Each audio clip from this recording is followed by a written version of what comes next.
Hey guys, I just wanted to take a minute and just kind of share with you what the Lord had been showing me today when I was digging in. Um, it just kind of goes to show that the Lord has a sense of humor because I was not even, I have bad lighting. I was not even looking, I was reading a verse and what he gave me as the interpretation wasn't what the verse really meant. He was really just speaking to me through his word, and it just reminded me that as he was speaking to me through this verse that, you know, yes, it wasn't being interpreted, like he was using the verse to speak to me in a way that the verse wasn't really intended. Does that make sense? I feel like I'm being confusing. So let me just share with you what he showed me. I was reading this verse about how, not to steal from other people and that what we have, we should have earned from our own hands. And the Lord said, Julie, so many people are just allowing the enemy to steal from them. Like, he shows up and they're like, here you go, just take it, take everything I have, go ahead, just take it. And there's like no resistance. And he was just showing me, he's like, he is the thief. He's coming to steal from you. Like, I've clearly told you that that's what he is. He's the great deceiver. But yet so many are just handing over like their identities. They're handing over their, what's the word I want? All I'm thinking of is keys to the kingdom, but that's not what I mean. They're handing over their authority. That's what I'm talking about. And he just said, could we at least make him like work for it? That's what he was saying. He's like, at least make the enemy work for it. Let's not make it so easy for him where he just comes and we're like, just throw him the keys or throw him our identity and be like, okay, here you go. Let's at least make him work for it. Like, so many of us are just like giving it to him. And I'm to blame in that too. I do that. And if my kids were here, they would totally just bust out because I just said doo-doo. Side note of being a mom. But I do that in some of the areas of my life where I'm not walking in the fullness of the truth of his identity for me. I just kind of let Satan come in and like, I believe his lie. I just grab hold of his lie and I throw away the truth. And that happens a lot for me in my value and worth as far as it not being based on an outward appearance or an outward physical stature. The enemy likes to come in and tell me that I am, not enough and that I don't measure up. And I have a choice. I can either believe the enemy or I can believe the truth. And when I believe the enemy, it's just like, I'm like, okay, here you go. Here's my true identity. You just take it.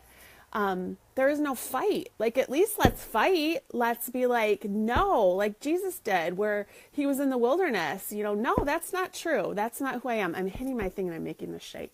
So anyway, the Lord was just talking to me about how we should stop making it so easy for him to just steal from us, because that's the only way that he gets stuff from us. Because he has no rights. He has no power or authority over us, only what we give him. And so we just need to start making it a little bit harder, is what he was saying. And how do we make that harder? And he just started talking about unity in the body and how, and I think I wrote this the other day too, and I hope you guys can hear me because I have headphones in, how, he not only wants to steal away our identity and our,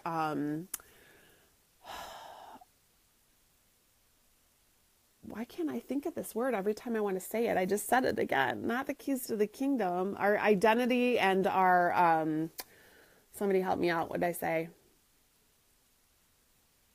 I guess we could say power, our identity, our power, what the truth of what we can walk in. And, he wants to do that, but he also wants to, steal away unity in the body. And the Lord was just showing me that, like I said, we need to make it a little bit harder for him. And so I was reading,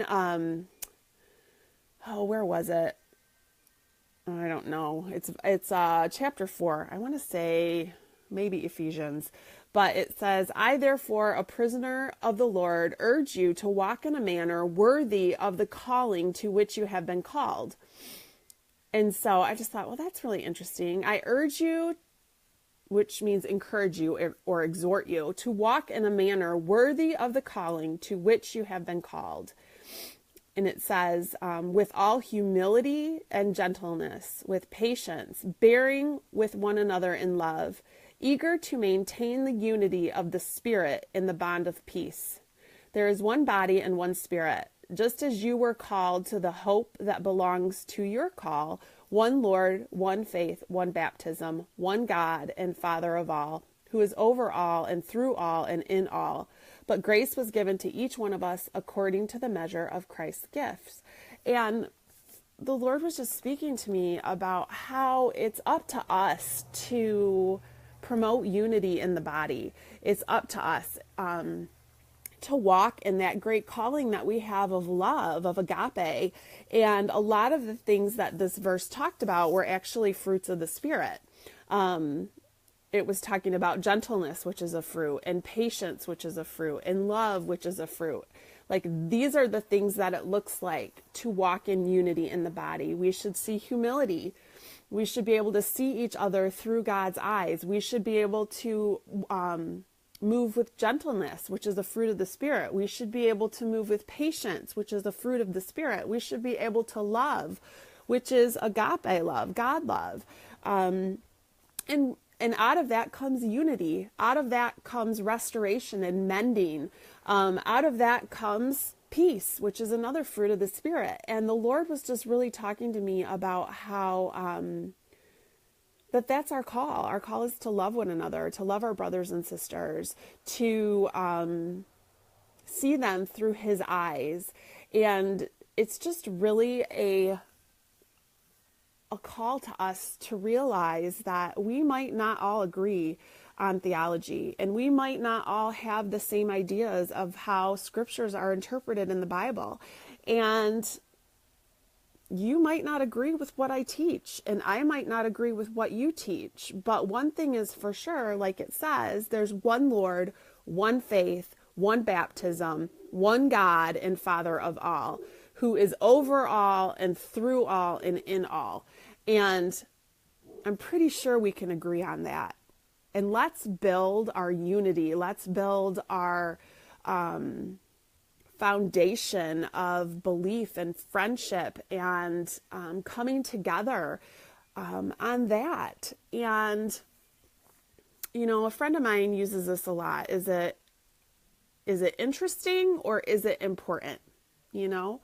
And to me, where the Lord has me at, things that are important are you understanding His love, you knowing who you are in Him, you being able to hear Him. Those things are all important. You being His and knowing it and walking in the fullness of that. Those are the things that He's telling me to focus on that are important. He may be telling you something else to focus on that's important. He may be telling you that, you know, end times theology is important for you. And I'm trying to think of other things that are controversial. I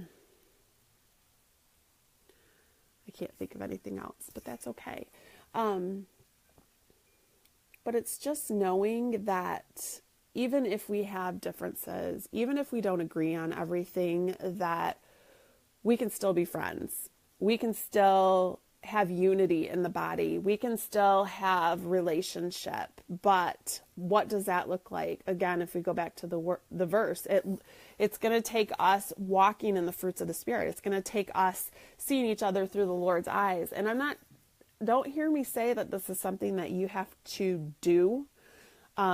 This is something that's going to flow out of you as you understand the good Father that loves you, and you understand who you are in him, and you are able to receive his love. And by receiving that love, as he continues to pour it into you, it just effortlessly flows out.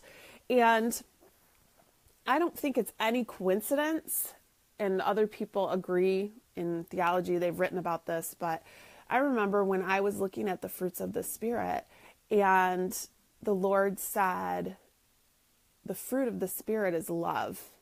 And all those other things that come after it are simply the description of what love should look like. You know what I mean? And so, I'm just listening to him. He's saying love, joy, peace, patience, kindness, goodness, gentleness, and self-discipline are all love. And so when we are allowing ourselves to receive his love, we can walk in the overflow of that. And that's what he's saying. By allowing ourselves to be loved by him, we are therefore one step closer to unity in the body.